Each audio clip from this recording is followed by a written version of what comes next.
Hey everyone, welcome back to another session of VMware Virtualization. I am Manjeet Rawat, your online instructor. और आज हम बात करने वाले हैं कुछ इंपॉर्टेंट सर्विस के बारे में VMware Virtualization में.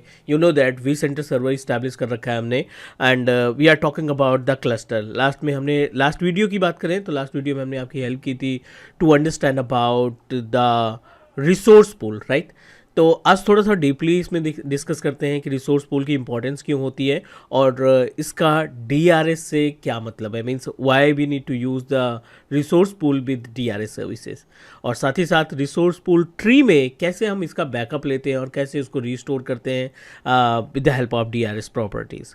मूव करते हैं अपने पोर्टल पे, not portal, inventory of our vCenter server. तो यहाँ पे ऑलरेडी हमने ESXi होस्ट इस्टेब्लिश कर रखा है, 2 ESXi होस्ट इस्टेब्लिश कर रखा है, एक डोमेन है जो कि vCenter सर्वर के लिए इंपॉर्टेंट है. और साथ ही साथ आप देखिए यहाँ पे vCenter सर्वर का आपको पैनल दिखाई पड़ रहा है. Let me guide you about the concept of DRS. पहले मैं आपकी हेल्प कर देता हूँ to understand about the DRS और उसके बाद फिर हम प्रोसीड करेंगे आगे स्टेप पे. डीआरएस का मतलब होता है डिस्ट्रीब्यूटेड रिसोर्स शेड्यूलर. जब आप क्लस्टर तैयार करते हैं, राइट, जब आप क्लस्टर क्रिएट करते हैं तो you know that over a cluster we are able to put an number of ESXi host. मान लीजिए ये क्लस्टर है और इस पे हमने मल्टीपल ESXi होस्ट को इस्टेब्लिश कर रखा है लाइक दिस, ठीक है. एंड डीआरएस एक ऐसी सर्विस है, vCenter सर्वर की एक ऐसी सर्विस है जिसकी हेल्प से आप HA मीन्स हाई अवेलेबिलिटी, इसका इस्तेमाल किया जाता है टू प्रोटेक्ट आवर इन्वायरमेंट. एक तो HA का ऑप्शन मिलता है हमें इसमें, राइट, हाई अवेलेबिलिटी जिसको बोलते हैं, और दूसरा ऑप्शन मिलता है हमें DRS का, distributed resource scheduler. Distribution resource scheduler का काम क्या होता है कि जब आपका ESXi का यूसेज, DRS का जो यूसेज है, ESXi का जो यूसेज है, अगर वो बहुत ज़्यादा हाई हो रहा है तो ये वर्चुअल मशीन्स को क्या करता है, माइग्रेट करना स्टार्ट कर देता है, एक एक VM को उठा करके ट्रांसफ़र करना स्टार्ट कर देता है. DRS की बात करें तो DRS 2-3 पार्ट में कैटेगराइज किया गया है. पहला आपका फुल्ली ऑटोमेटिक, राइट. दूसरा अपने पास DRS के अंदर जो फीचर मिलेगा वो है पार्शियल ऑटोमेटिक, राइट. और लास्ट है मैनुअल. ये 3 मेथड मिलते हैं, ये 3 सर्विसेज मिलती हैं आपको DRS को सेटअप करने में, और तीनों की मीनिंग अलग अलग होती है. Let me describe about it. और साथ ही साथ रिसोर्स पूल और VApp के बारे में भी बात करेंगे. पहले हम DRS को समझने की कोशिश करते हैं. मान लीजिए ये ESXi और हर एक ESXi में कुछ ना कुछ इंस्टेंसेस आपने लगा रखे हैं like this. You know that कि जब ESXi के अंदर इंस्टेंस क्रिएट करते हैं तो वो कहीं ना कहीं हमारे ESXi होस्ट का ही हार्डवेयर कंज्यूम करता है, और हर एक ESXi की एक लिमिट होती है. अगर इसमें हमने 3 ESXi की रिक्वायरमेंट है, मीन्स 3 ESXi की कैपेसिटी है, और अगर हम इसमें 5 ESXi क्रिएट करेंगे तो डेफिनेटली 2 ESXi टर्न ऑन नहीं हो पाएंगे.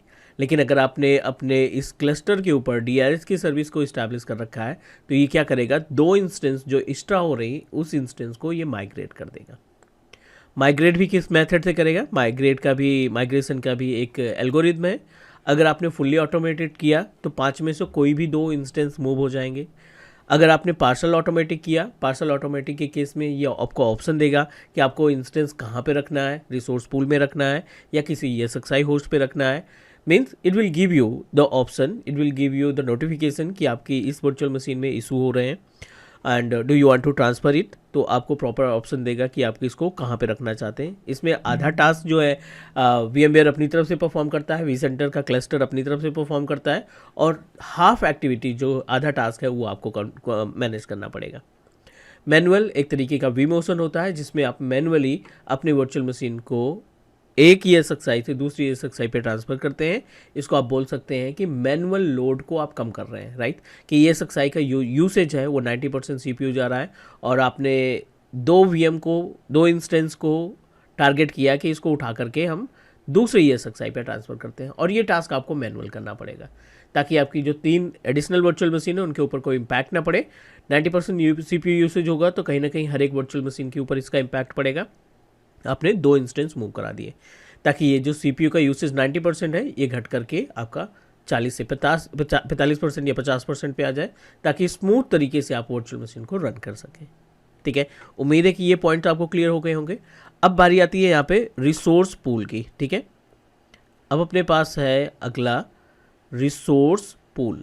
अब as per the name suggest the meaning of pool, अगर हम पूल की बात करें तो पूल का मतलब एक रेंज, ठीक है।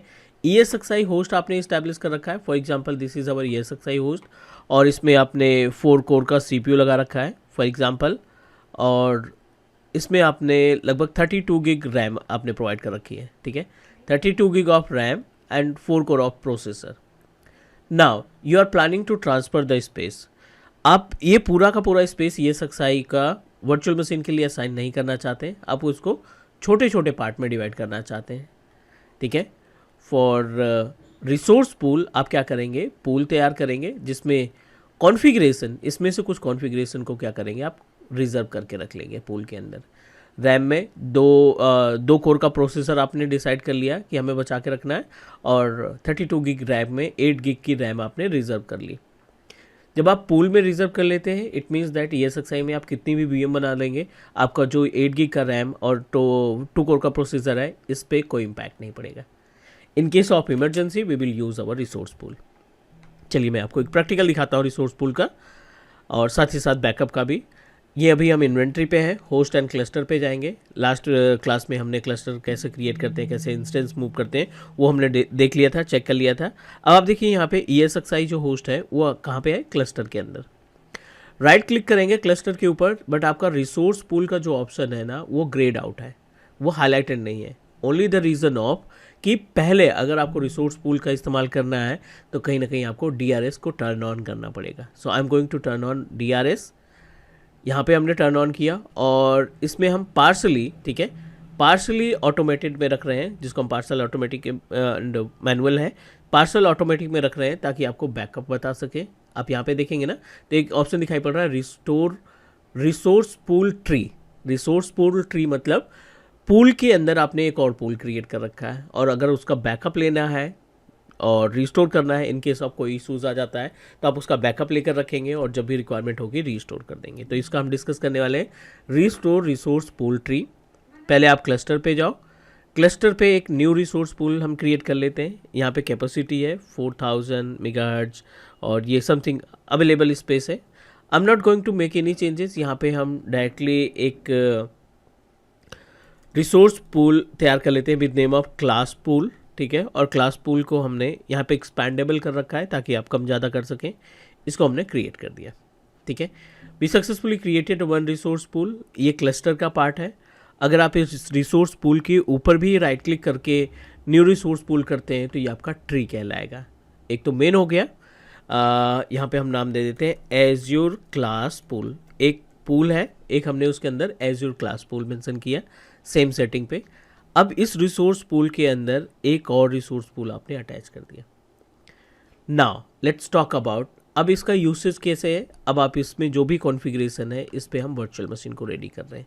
We are able to get the same option जो ESXi पे राइट क्लिक करने पर मिलता है, सेम ऑप्शन आपको यहाँ पे मिल रहा है।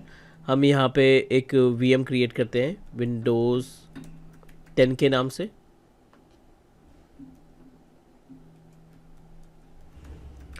ठीक है। इट्स डिपेंड अपॉन यू कि आप कौन सा वर्चुअल मशीन तैयार करते हैं। और ये आप रिसोर्स पूल में है। रिसोर्स पूल कहाँ से मिला है आपको, क्लस्टर से मिला है। That's why no need to discuss about the कि कौन सी ESXi में जाएगा, ये रिसोर्स पूल में जाएगा ना कि ESXi होस्ट में जाएगा। नेक्स्ट किया प्रोसेस, हार्ड डिस्क हम जो अवेलेबल हार्ड डिस्क है उसी में हम रख लेते हैं इसको, एंड मस्ट बी 64 बिट, तो कोई चेंजेस नहीं करना हमें। रैम प्रोसेसर का ध्यान रखना है, 90 गिग बहुत ज़्यादा हो जाएगा, तो I am just going to proceed with 25 gig space. और रैम की बात करें तो 2 GB इनफ है, ठीक है।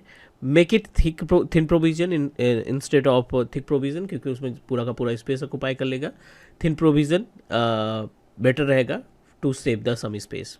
नेक्स्ट किया हमने और फिनिश कर दिया। अब थोड़ा सा रिसोर्स पूल को भी समझने की कोशिश करते हैं। ये आपका क्लास रिसोर्स पूल है, पेज को करते हैं रिफ्रेश। अब देखिए यहाँ पे क्लास रिसोर्स पूल के अंदर नंबर ऑफ वर्चुअल मशीन 1 दिखाई पड़ रहा है, number of child resource pool 1 दिखाई पड़ रहा है, राइट। अगर यहाँ पे क्लिक करें तो अगेन एक वर्चुअल मशीन अवेलेबल है रिसोर्स पूल के अंदर, लेकिन इसके अंदर चाइल्ड रिसोर्स पूल नहीं है। मीन्स जब आप रिसोर्स पूल के अंदर एक दूसरा रिसोर्स पूल क्रिएट करते हैं तो वो आपका चाइल्ड रिसोर्स पूल कहलाता है, ठीक है। उसके अंदर इंस्टेंस क्रिएट करते हैं तो वो आपका वर्चुअल मशीन काउंट करेगा, ठीक है। बट एजेंडा हमारा है कि इसका बैकअप लेना, कि इनकेस कोई प्रॉब्लम आ जाती है, वी फॉरगेट कि what exactly happen with resource pool, तो इसका हम बैकअप कैसे कॉन्फ़िगर करेंगे. No need to do anything. आप बैक आइए क्लस्टर पे. क्लस्टर पे आने के बाद डीआरएस पे जाएंगे, एडिट पे जाएंगे, और एडिट पे आपको कुछ नहीं करना, इसको आप टर्न ऑफ कर दीजिए. अब जैसे ही टर्न ऑफ करेंगे ना, it will give you option. You have chosen to disable DRS doing this particular activity. Do you want to save the configuration? क्योंकि आप अगर आपने इसको DRS को डिसेबल मार दिया, ठीक है, किसी भी रीजन से DRS को अगर डिसेबल करना पड़ गया, तो आपके जो रिसोर्स पूल है ना, वो आपके डिसअपेयर हो जाएंगे. ठीक है, क्योंकि ये किससे लिंक्ड है, आपके DRS सर्विस से. तो what you need to do, real environment में आपको क्या करना पड़ेगा, इसका स्नैपशॉट क्रिएट कर लेंगे. और स्नैपशॉट में कुछ भी नहीं रहता है, एक छोटी सी फाइल्स आपकी क्रिएट हो जाती है. आप देखिए ये आपके डेस्कटॉप पे सेव हो गई, जिस मशीन पे हैं आप उस पे जाके सेव हो गई. And now you can close it. अब आप इसको क्लोज कर लीजिए, क्योंकि हमें रिक्वायरमेंट है, हमें रिस्टोर DRS जो है बंद करना है. अब देखिए जैसे DRS आपने क्लोज किया, आपका जो रिसोर्स पूल है ना, वो डिसअपेयर हो गया. We are enable to get. उसमें हमने इंस्टेंस बनाया था, उसमें हमने ऑपरेटिंग सिस्टम इस्टेब्लिश कर रखे थे. It means that we will loss the activity. ठीक है, तो उस प्रॉब्लम से बचने के लिए आपने क्या करना है, DRS को कॉन्फ़िगर करने के बाद जितने भी बार आप DRS को टर्न ऑफ करते हैं ना, टर्न ऑफ करने के टाइम पे जो पॉपअप जनरेट होता है, that help you to take the snapshot of resource pool. तो उस केस में हम रिसोर्स पूल को का बैकअप ले लेंगे, स्नैपशॉट ले लेंगे. और देन बेसिक ऑप्शन आप देखिए यहाँ पे रिस्टोर पूल है, रिस्टोर रिसोर्स पूल ट्री. ये आपका क्लस्टर के अंदर क्लिक करिए, फाइल को सेलेक्ट करिए, ऑन प्रोमाइसेस पे डाउनलोड पे गया होगा, क्लास क्लस्टर स्नैपशॉट ओपन करेंगे. ठीक है, this is the concept of our resource pool. Mean जो भी रिसोर्स पूल के अंदर इंस्टेंस रहेंगे, वर्चुअल मशीन्स रहेंगे, उनको आप रिवर्ट बैक कर सकते हैं. This is the concept of restoring. लेकिन इसके लिए आपको ध्यान रखना पड़ेगा कि DRS को एक्टिवेट करना पड़ेगा. I hope you understand about the concept, how we can manage the resource pool tree, restore the resource pool tree. और रियल इन्वायरमेंट में इसका बहुत ज़्यादा यूसेज है. तो please perform the practical. If you have any question और doubt, let me know. Will definitely try to help you. And do subscribe your on Teach Me Cloud YouTube channel. Thank you so much. Take care. Bye bye.